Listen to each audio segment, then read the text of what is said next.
নমস্কার বন্ধুরা, আমি সঞ্চিতাস এসেন্স রেসিপিস ইউটিউব চ্যানেলে আপনাকে স্বাগত। নিশ্চয়ই ভালো আছেন, সুস্থ আছেন এবং আনন্দে আছেন, আর এই রেসিপিটার পর আরও ভালো থাকবেন। আজকে দেখাবো রেস্টুরেন্ট স্টাইল মুগ পালংয়ের রেসিপি। মুগ পালং আমরা বাঙালিরা অনেকভাবে খেয়ে থাকি, কিন্তু এই রেসিপিটা একেবারে ধাবা স্টাইল। যেমন আপনি রেস্টুরেন্ট বা ধাবায় যে রেসিপিটা ট্রাই করে থাকেন পালং শাক আর মুগ ডাল দিয়ে, এইরকম একটা সুন্দর রেসিপি। চলুন, খুব তাড়াতাড়ি তৈরি হয়ে যাবে আর আপনার ব্যস্ততম দিনে অনেকখানি সাহায্য হয়ে যাবে। সত্যি কথাই, এই একটা রেসিপি হলে আপনি লাঞ্চে দিতে পারবেন, টিফিন বক্সে দিতে পারবেন, আর খুবই টেস্টি এবং পুষ্টিগুণে ভরপুর। শেয়ার কি আর বলবো, সত্যি কথাই খুব তাড়াতাড়ি তৈরি হয়ে যাবে আর বেশি কিছু লাগবেও না। রেস্টুরেন্ট স্টাইল বলে যে অনেক ইনগ্রেডিয়েন্টস লাগবে তা নয়। মুগ ডাল যেভাবে আমরা বাঙালিরা ভেজে নিয়ে থাকি ঠিক সেরকম করে হালকা ভেজে নেবেন, নিয়ে নুন হলুদ দিয়ে এরকমভাবে পরিমাণ মতন জল দিয়ে সেদ্ধ করে নেবেন। এইরকমভাবে সেদ্ধ করেছি, আমি সাধারণত প্রেশার কুকার ব্যবহার করে থাকি না, তো এইভাবেই সেদ্ধ করেছি। পালং শাকের শক্ত ডাঁটি বাদ দিয়ে শুধুমাত্র পাতার অংশগুলোকে এইভাবে ধুয়ে আমি কুচিয়ে নেব। আর এখানে নিয়ে নিয়েছি তেল, আমি সাদা তেল ব্যবহার করেছি, আপনি সর্ষের তেলও ব্যবহার করতে পারেন। এখানে দিতে হবে সামান্য একটুখানি ধনে জিরে, গোটা জিরে গোটা ধনে, এলাচ, সামান্য একটু দারচিনির টুকরো দিয়ে দিলাম আমি এখানে। আর দিতে হবে হিং। হিং বা এখানে খুব ভালো ডাইজেশনে সাহায্য করবে আর ভীষণ ভালো ফ্লেভার আনবে। এখানে দিয়ে দিচ্ছি আমরা একটা লাল লঙ্কা শুকনো, তাকে বেশ কয়েকটা টুকরো করে। বেশ কিছুটা পরিমাণে দিতে হবে রসুন, তবে আপনি পেঁয়াজ রসুন না খেলে তা স্কিপ করতে পারেন, তাহলেও কিন্তু খারাপ লাগবে না খেতে। তো এখানে নিরামিষ দিনে যদি আপনি করছেন পেঁয়াজ রসুনকে বাদ দিয়েও করতে পারেন, খুবই ভালো লাগবে খেতে। এবার পেঁয়াজ আর রসুনটা আমরা বেশ খানিকটা নরম হয়ে যাবে যখন, তখন দিয়ে দিচ্ছি টমেটো।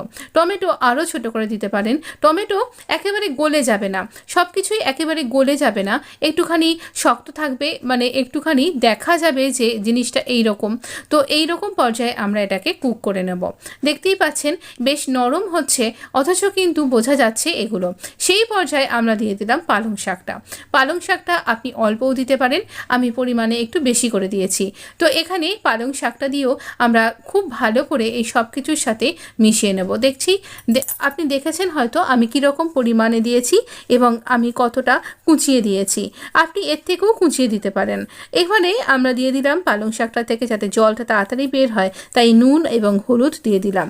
খেয়াল রাখবেন ডালও আমরা নুন হলুদ দিয়ে সেদ্ধ করেছি, তাই নুন হলুদের পরিমাণটা যেন বেশি না হয়ে যায়, পর্যাপ্ত পরিমাণে হয়, সেটাই খেয়াল রাখতে হবে।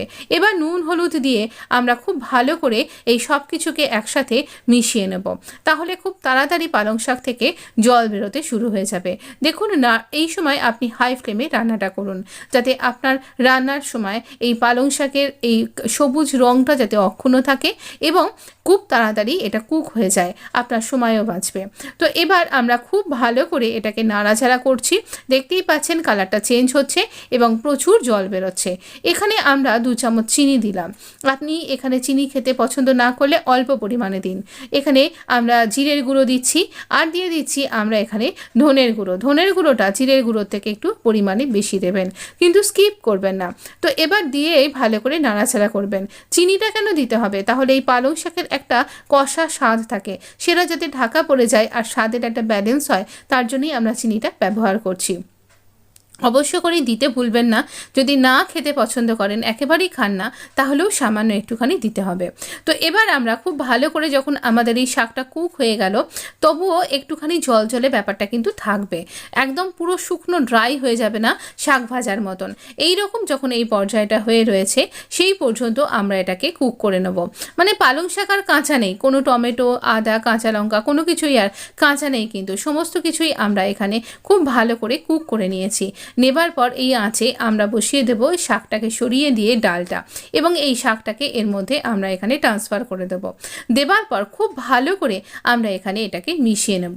খুব সুন্দর করে এটা মিশে যাবে আর অপূর্ব খেতে লাগবে। আপনি ভাত দিয়ে খাচ্ছেন তাহলেও খুব ভালো লাগবে, আপনি রুটি দিয়ে খাচ্ছেন তাহলেও খুব ভালো লাগবে। আর ডালটা এরকমই ঘন ঘন রাখবেন, তবেই কিন্তু খেতে ভালো লাগবে। একদম শেষে দিয়ে দেব আমরা এই কাঁচা আদা আর কাঁচা লঙ্কা, তাহলে না গন্ধটা অনেক বেশি এনহ্যান্স হবে। হ্যাঁ, আপনি একটু তেলে নেড়েও সেইটাও দিতে পারেন, তাহলে বেশ সুন্দর একটা তরকার গন্ধ আসবে। কিন্তু অতিরিক্ত তেল আমি খাই না বলে তেলে নেড়ে না দিয়ে আমি এই রকমভাবেই দিলাম। এভাবে আপনাকে সার্ভ করছি। অবশ্য করে ভিডিওটা ভালো লাগলে একটা লাইক তো দিতেই হবে, আর বন্ধুদের মধ্যে শেয়ার করতেও ভুলবেন না। আর নিতুর এইরকম সুন্দর সুন্দর রেসিপি পাওয়ার জন্য আপনি অবশ্য করেই আমার চ্যানেলটা সাবস্ক্রাইব করতেও কিন্তু ভুলবেন না। আর অনেক দিন ভিডিও আমার আসেনি, একটু ব্যস্ত ছিলাম বলে, তাই আজকে অনেকগুলো ভিডিও আসবে। তাই অবশ্য করেই একবার চেক করতে থাকবেন আপনার নোটিফিকেশানটা ঠিকঠাক অন আছে কিনা। নোটিফিকেশান তখনই অন করতে পারবেন যখনই আপনি এই সাবস্ক্রাইব বাটনটার কালারটা চেঞ্জ করতে পারবেন। অবশ্য করেই ভালো থাকবেন, সুস্থ থাকবেন, আর এইরকম হেলদি রেসিপিগুলো এনজয় করতে থাকুন, আপনার আরও ভালো থাকবেন। অবশ্য করেই চ্যানেলটা সাবস্ক্রাইব করে নিন, তাহলে এই ধরনের রেসিপি নিয়মিত পেতে পারবেন। ধন্যবাদ বন্ধু, ভালো থাকুন, সুস্থ থাকুন, দেখা হবে নেক্সট এপিসোড।